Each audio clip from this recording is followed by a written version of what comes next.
Hey everybody, happy Tuesday and welcome to my kitchen. I'm Kathy Hester and I do healthyslowcooking.com and plantbasedinstantpot.com. Today I'm going to show you how to make this really easy sweet and sour cabbage. And of course the dogs are probably going to want to get involved today. They've been quiet all morning long. So I can see your comments, so let me know if you're here. Say hi. I'm actually sauteing some onions while I'm talking to you, so I might disappear for a second or two. What I'd love to know is I would love to know what brand Instant Pot, if it's not Instant Pot, you know, if it's Go Eyes or Flakor or something else like that. Also, oh yay, Anita loves cabbage, me too. It's so good, and there's something, I love the mouthfeel of cabbage, how it has that little bit of bite, but it's still really yummy. I don't know, I just love cabbage. And evidently so does Brenna, my older grumpy dog.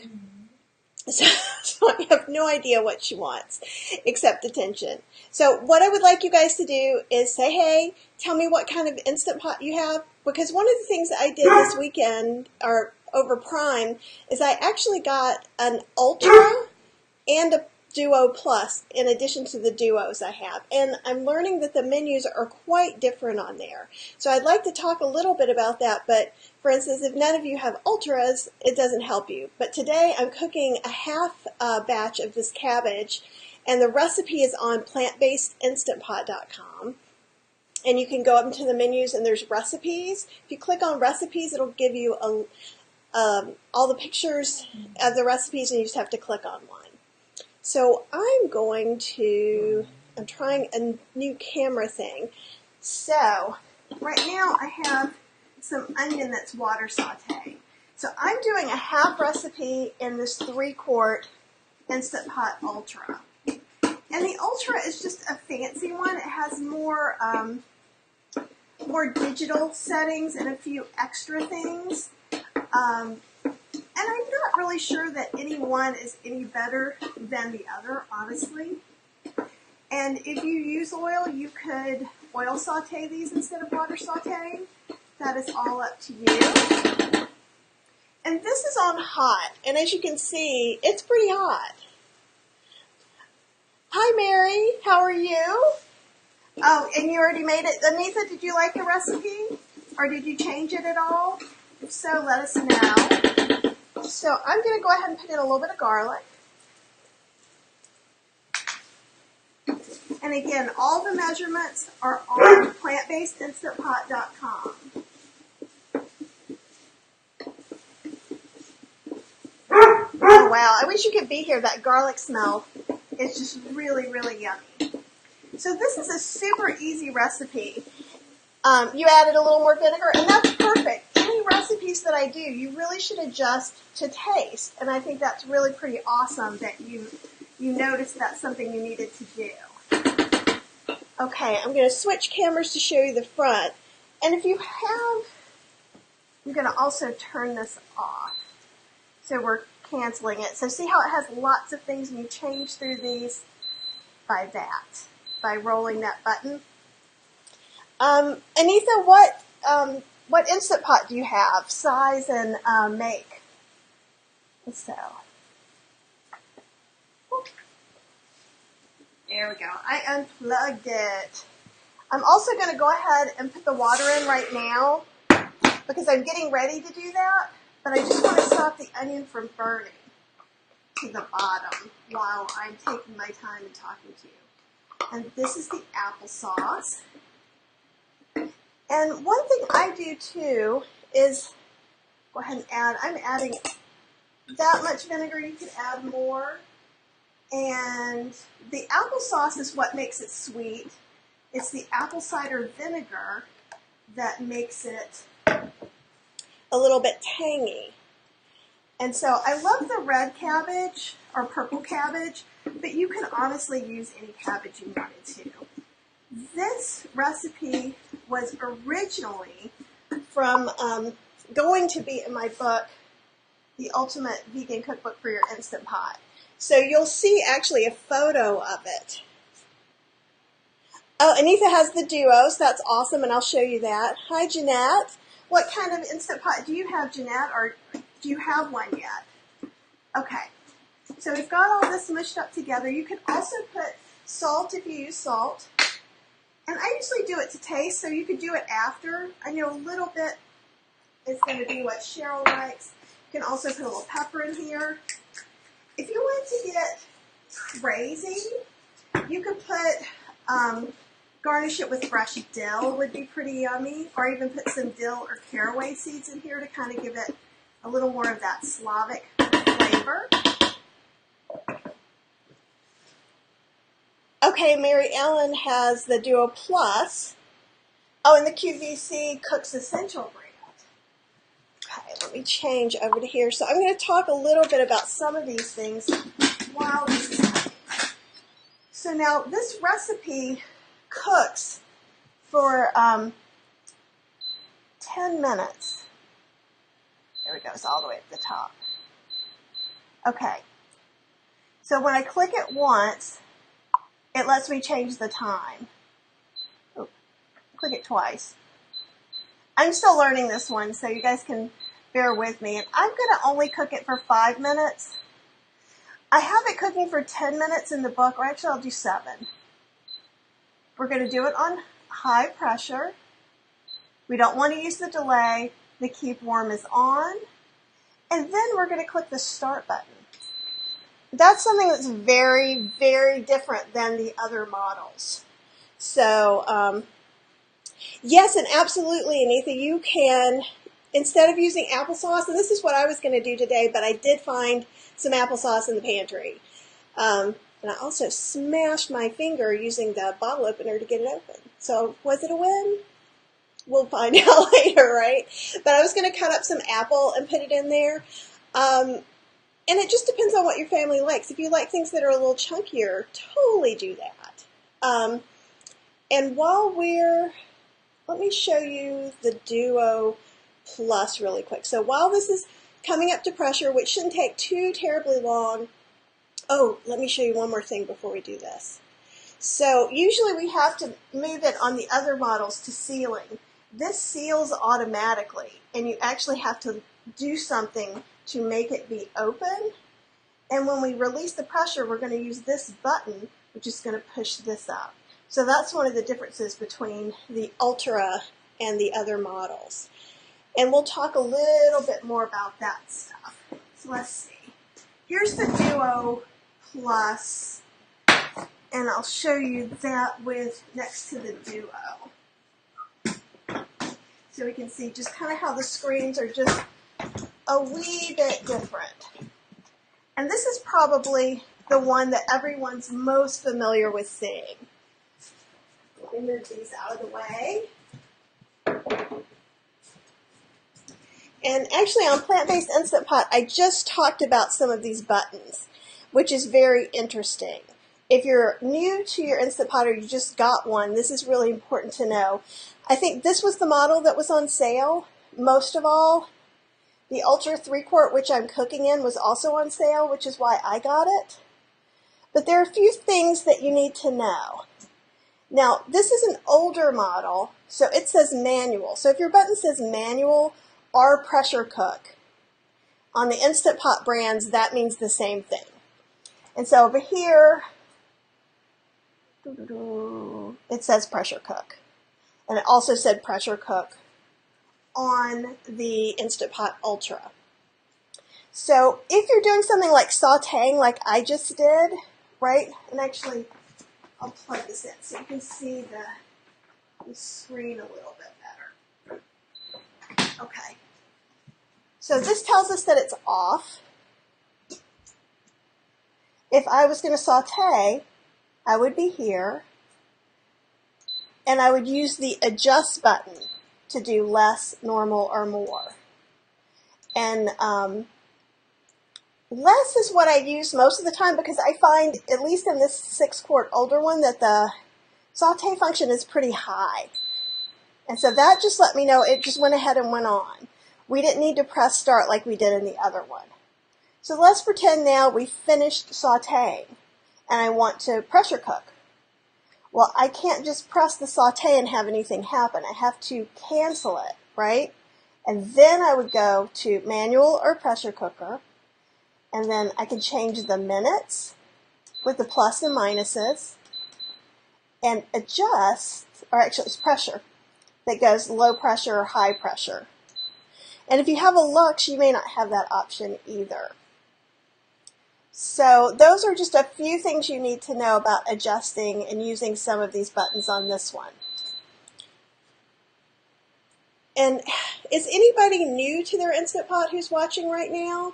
And I know there's a bunch of you watching, so please tell me if you don't know what you have and the front of yours looks like this, and maybe instead of manual it says pressure cooker, that means you have a Duo. And you can also look right here.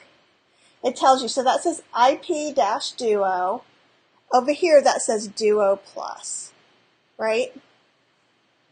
So we've got that going. Heather, you're new? Okay, great. Did you just get your Instant Pot for Prime Day? Because I would love to know that. And I'm going to move this and I'll show you the Duo Plus as well, just real quick.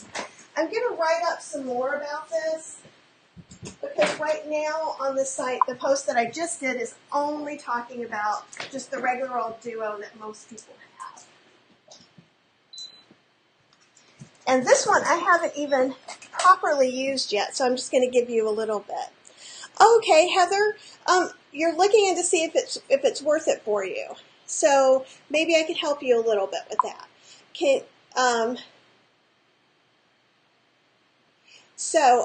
One of the things you can do is you can let me know what you're kind of wanting to cook. Because what's kind of nice is it's really good for speeding up cooking. One of the things that people don't tell you is that cooking time does not include time to come up to pressure. And that's what we're doing over here on the one we were just started cooking on. Let me show you some of this too. And it's still coming up to pressure. I don't know if you can see it. When the Ultra, it tells you it's preheating, so it's not there yet. And if we look at it from the top, you can see it's trying to build up. So on this one, this is about where my little silver thing gets on my Duo, but it goes up higher on this Ultra when I cooked on it. So it's really getting ready to come up to pressure. See how it's trying to pop up? So this steam is trying to get up there. Once that pin is up, yeah, and see, it's a great hands-off. And Katie, you just got one for a wedding gift. Do you know what kind you got, Katie? Okay, so you guys got to see that come up. I'm not sure how, you can see it really well from the side. Let's see if I can turn this around and show you on the other camera or not. Yeah, so you can see how easy it is to tell that that's up. And then what changes here is it's going to let us know when it's cooking and things like that. So the time hasn't quite started counting down yet on that one. And so a few of these things, so I was talking about it does take time to come up to pressure. So most of the time that I've been talking, that Ultra was coming up to pressure. Now it took a little less time because I had sauteed in it. So oftentimes when it's warm, it'll come up to pressure a little bit faster. But you want to count for it. And that's when it just said, hey, I'm really up to pressure and I'm starting to cook now. So, not sure if you can see in here quite, but you can't really see it. But it started doing time instead of just on. And so that's pretty cool. Oh, Lisa, you've got an Ultra as well? I just got mine, and I just started using it last night. So I thought, hey, let's see what happens. And it is a little bit different. And it's weird. Oh. Okay. And so this is the Duo. And so the Duo, like sometimes you'll hear these things talked about like 7-in-1, 8-in-1, 10-in-1. Most of the buttons are just variations of pressure cooking. And we'll talk, okay, and you have a Lux model. I don't have a Lux model, but a Lux looks a lot like the Duo. And the Lux is one, I think it's on sale at Walmart right now for like 50 bucks if you don't have one and you just want to see if it's for you. It doesn't have a yogurt setting, and it doesn't have a low pressure cooker setting. But if you don't need those, and you rarely use the low pressure cooking setting because you can actually pressure cook something for 0 minutes. So if I had a really delicate vegetable like broccoli or asparagus, and it sounds weird to cook something for 0 minutes, right? So what happens is as this is building up to pressure, right, the heat is going up. The food is in there with the heat going up. So it's cooking. Then also there's time for it to come down from pressure because there's a few different ways you can release pressure. And one of those ways is manually or quick release, and I'll show you the way the Ultra does it. If you look at some of my older videos, like from like 2 weeks ago, I have a little dragon, and let's see if the dragon's over here. His little head is here. There we go. I'll get his body. And so this is something too, like if you're nervous about doing a quick release, you can, and I get this is at Etsy, and you can get some on Amazon that aren't dragons, that are just little pipes. But it is really cool when the smoke comes out of the dragon's mouth. So is it worth it? I say yes. And so what happens though is your hands aren't as near the steam. And today we're not going to be seeing that same kind of quick pressure release that people are nervous about. Heather, you absolutely can steam vegetables in it. And if you're planning on steaming a lot of vegetables, I think it would be worth it to possibly get a Duo or above just so you have that low pressure. There are a couple of ways you can slow down cooking. So we talked about 0 minutes of cooking time, which coming up to pressure, coming down from pressure, that's also cooking. We can wrap them in things. So like I do a cream of asparagus soup, and I wanted the tips of the asparagus to stay really nice and fresh for garnishes. So what I did is I put some, I think I used cauliflower for the creamy part. So it was like cauliflower and asparagus, some other things in the soup in the bottom. And then I wrapped up asparagus tips in parchment paper, then wrapped them up pretty heavily in foil, because when it's in something, it takes longer to cook than normal. And also, do I have any of these around? Yeah, here's one. This is the ones that are for my 3-quart. You can also get these little guys. And basically, this goes into the actual liner that comes with your Instant Pot. And you can put food in here. So this is the way that maybe you can cook rice and beans at the same time, or 2 different things that you don't want to taste the same, or you're just tired of eating bowls of mixed up stuff. So that's another way. So when you use those pans, it actually slows the cooking of things that are in there. So if you were making my recipe that said maybe you make rice one place and lentils another place, and now you're putting them both inside these stainless steel canisters, then what's going to happen is it's going to take probably anywhere from 5 to 15 more minutes. And I always just kind of guesstimate at 10 more minutes and then go from there for the second time. So you can steam vegetables. It's just some people don't think about, I might have to do something different for asparagus than I do carrots. So you can steam vegetables in it. You can also, when you cook in the pressure cooker, period, you have to have water in it. And that's what gets it up to pressure. And it's a wet cooking method, right? So even when we're using these pans, in my insert, I'm pouring in water. And then I'm putting these in because it won't come up to pressure without that. And what you'll find is like 3, 6, and 8-quart may have different minimums of liquid to come up to pressure. So if you're making all the recipes that I made in the Ultimate Vegan Cookbook for your Instant Pot, there weren't 3-quart or 8-quart Instant Pots to test in then. Those are fairly recent. Actually, I think it was right after my book came out that the 8-quart came out. So you might need to futz with it a little bit. So if you're trying a recipe of mine and it's not coming up to pressure, first try a little extra liquid. If it says something like burn, that also may mean that, it was for a 6-quart, it was using the least amount you could cook in a 6-quart. Well, now it's not quite the least amount you can cook in an 8-quart anymore.